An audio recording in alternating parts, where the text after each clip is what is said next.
Assalamualaikum warahmatullahi wabarakatuh. Bagaimana kabar anak-anak ibu semuanya? Mudah-mudahan dalam keadaan kondisi sehat selalu, ya, selalu semangat untuk terus mengikuti pembelajaran bahasa Indonesia di kelas 11. Nah, untuk semester pertama, pertemuan pertama kita di kelas 11, kalian akan belajar tentang teks prosedur. Apa itu teks prosedur? Dan mengapa kalian harus belajar teks prosedur? Tentu kita harus memiliki tujuan agar pembelajaran ini berjalan dengan semangat. Kemudian kalian juga timbul rasa ingin tahu apa itu teks prosedur. Maka di sini dijabarkan tujuan-tujuan dari teks prosedur itu sendiri. Yang pertama, kita mempelajari teks prosedur ini tujuannya adalah supaya kalian memahami serta dapat menunjukkan struktur dan isi dari teks prosedur itu sendiri. Kemudian kalian juga memahami kaidah kebahasaan yang ada di dalam teks prosedur sehingga kalian di akhirnya nanti dapat menyusun teks prosedur yang sesuai dengan kaidah serta struktur teks. Nah, apa itu pengertian dari teks prosedur? Teks prosedur itu sendiri berisi tahapan-tahapan yang dilakukan atau tahapan-tahapan yang dalam melakukan sesuatu agar sesuatu itu bisa dilakukan secara runtut dan sesuai dengan tujuan yang ingin dicapai. Nah, teks prosedur ini gunanya adalah sebagai petunjuk bagi kita untuk melakukan atau membuat sesuatu supaya sesuai dengan arahan dan hasilnya benar serta memuaskan. Gitu ya. Teks prosedur sendiri memiliki tujuan yaitu untuk memberikan petunjuk kepada kita semua untuk melakukan atau membuat sesuatu sesuai dengan langkah-langkah yang runtut atau berurutan. Nah, teks prosedur memiliki struktur, diantaranya ada 3, ya, yaitu yang pertama adalah pernyataan umum, kemudian ada tahapan, dan ada penegasan ulang. Apa itu pernyataan umum? Dalam pernyataan umum, biasanya kita mencantumkan tujuan mengapa kita membuat teks prosedur tersebut.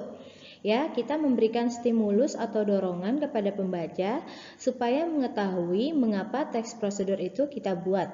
Ya, itu adanya di pernyataan umum. Makanya di pernyataan umum sering juga disebut tujuan dalam teks prosedur. Kemudian yang kedua adalah tahapan. Nah, tahapan di sini berisi tentang tindakan-tindakan atau hal-hal yang harus disiapkan dan dilakukan dalam teks prosedur itu sendiri.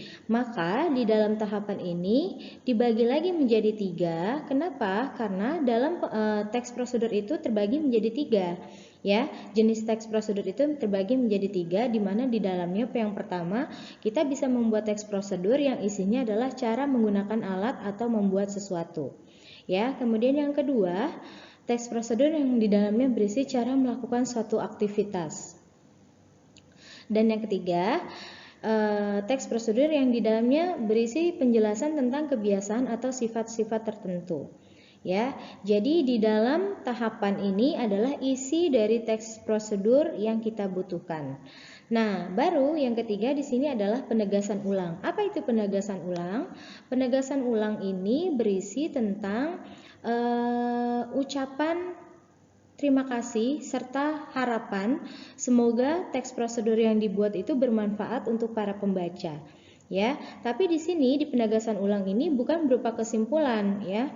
Nah, biasanya di dalam teks prosedur itu penegasan ulang ini kadang ada, kadang juga tidak. Tapi kalau kita bicara kelengkapan, ada baiknya teks prosedur itu di dalamnya juga ada penegasan ulang.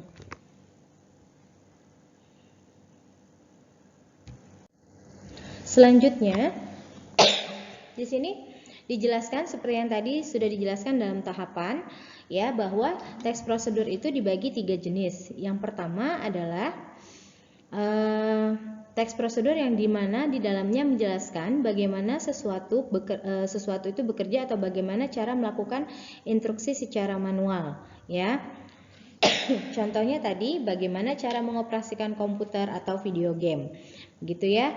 Nah, dalam yang kedua juga ada teks prosedur yang di dalamnya menginstruksikan atau mengarahkan bagaimana melakukan aktivitas-aktivitas tertentu dengan peraturannya. Contohnya bagaimana cara berkendaraan yang baik atau bagaimana dapat mengerjakan soal matematika dengan lebih mudah dan cepat, ya, seperti itu. Nah, yang ketiga yaitu teks prosedur yang di dalamnya berhubungan dengan sifat atau kebiasaan manusia. Ya, di sini ada contoh bagaimana kiat hidup meraih sukses, atau misalnya juga bisa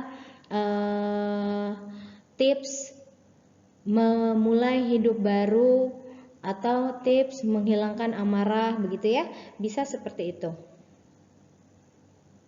Kemudian, nah, ciri kebahasaan dalam teks prosedur di sini ada beberapa cirinya. Nah, yang pertama di sini dijelaskan bahwa di dalam teks prosedur itu banyak mengandung kalimat imperatif. Apa itu kalimat imperatif? Kalimat imperatif adalah kalimat yang di dalamnya banyak mengandung perintah. Gitu ya. Jadi di sini biasanya ciri dari kalimat imperatif itu ada imbuhan akhiran imbuhan atau imbuhan akhiran yang biasanya diakhiri dengan kata imbuhan i, lah, dan kan, begitu ya. Nah, contohnya ini ya, kenali si petugas. Nah, ini kenali ini kata dasarnya adalah kenal, kemudian dikasih imbuhan i, ya. Kenali si petugas. Di sini ada kalimat imperatif karena di sini berfungsi memerintah, begitu. Atau misalnya kita menggunakan kata buka. Kemudian kata buka itu kita tambahkan imbuhan lah. Jadinya bukalah pintu tersebut, misalnya seperti itu. Contohnya, gitu ya. Nah, selanjutnya, selain ada kalimat imperatif, kita juga harus mengetahui bahwa jenis kalimat itu ada, selain imperatif ada kalimat deklaratif, ya, dan juga kalimat interrogatif. Nah, di sini dijelaskan bahwa kalimat deklaratif adalah kalimat yang berisi pernyataan atau kalimat berita. Cirinya dia diakhiri dengan tanda titik, begitu ya. Jadi kalau kalimat perintah tadi biasanya diakhiri dengan tanda seru. Nah, kalau kalimat deklaratif ini karena dia berupa pernyataan atau berita, maka diakhirinya dengan titik, dan nada intonasi cara penyampaian atau dibacanya pun berbeda. Contohnya misalnya di sini, pengendara memahami kesalahannya.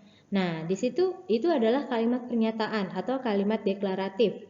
Ya, atau contoh lainnya misalnya sejak tanggal 13 Juli 2020 siswa SMA Al Muslim sudah melakukan pembelajaran walau masih dengan pembelajaran jarak jauh. Nah, itu di situ juga kalimat deklaratif karena berisi pernyataan atau berita. Selanjutnya, tadi setelah ada kalimat deklaratif, ada kalimat imperatif, yang terakhir ada kalimat interrogatif. Apa itu kalimat interrogatif? Kalimat interrogatif itu adalah kalimat yang berupa kalimat pertanyaan. Maka cirinya adalah dengan menggunakan kata tanya dan diakhiri dengan tanda tanya. Begitu ya. Nah, akan tetapi selain dengan kata tanya itu kan ada 5W 1H ya. Apa, mengapa, bagaimana, siapa, kapan, di mana, seperti itu kan. Nah, selain itu ada juga kalimat biasa yang ditambahkan imbuhan kah, maka bisa menjadi kalimat tanya. Contoh misalnya kata mau misalnya, ya, kita tambahkan imbuhan kah. Jadi misalnya, maukah kamu makan bubur ayam dengan saya, begitu ya. Maukah kamu makan bubur ayam dengan saya? Nah, kata mau karena diberikan imbuhan kah, ya, seperti ini dicontoh ya. Itu jadi berubah menjadi kalimat tanya, begitu.